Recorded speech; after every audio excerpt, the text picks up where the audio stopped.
இன்றைக்கி நம்ம வயலுக்கு வந்துட்டோம். நேத்தாங்க நம்ம வயலில் தொழுட்டோம். அதனால் இன்றைக்கி நெல்லாம் போடணும் அப்படின்ட்டு 2 நெல் மூட்டையை வாங்கிட்டு வந்துட்டாங்க. அதனால் இதை இன்றைக்கி தண்ணிக்குள்ளே முக்கி வச்சு எடுத்து ஊற வச்சிட்டோம். இன்றைக்கி நம்ம ஒரு கோயிலுக்கு போகிறதுனால எல்லாத்தையும் எடுத்து வச்சுட்டு கோயில் போகலாம் அப்படின்ட்டு கோயிலுக்கு கிளம்பி வந்துட்டோங்க.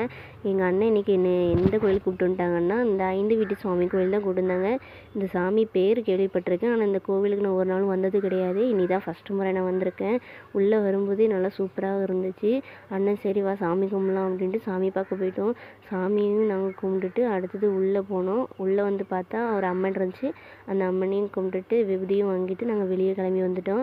வெளியே வந்து பார்த்தா நான்வெஜ் வெட்டிகிட்டு இருந்தாங்க. என்னடா கோயிலுக்குள்ளே மீன் வெட்டிகிட்டு இருக்காங்களே அப்படின்ட்டு ஒரு ஆச்சரியத்தை பார்த்தேன். எங்கள் அண்ணன் இது எப்போவுமே வழக்கமாக வெட்டுறது தாம்மா அப்படின்னாங்க.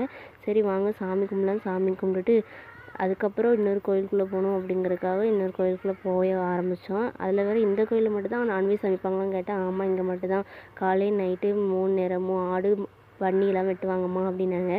சரி அவங்க சொன்னதையும் கேட்டுட்டு உள்ளே இன்னொரு சாமியும் பார்க்க வந்துட்டோம். இந்த சாமி பேர்லாம் எனக்கு தெரில. எனக்கு புதுசாக தான் நான் உள்ள கோயிலுக்கு வந்திருக்கேன். அதனால் இதையும் சாமியெல்லாம் தொட்டு கும்பிட்டுட்டு சுற்றி கும்பிட்டாச்சு.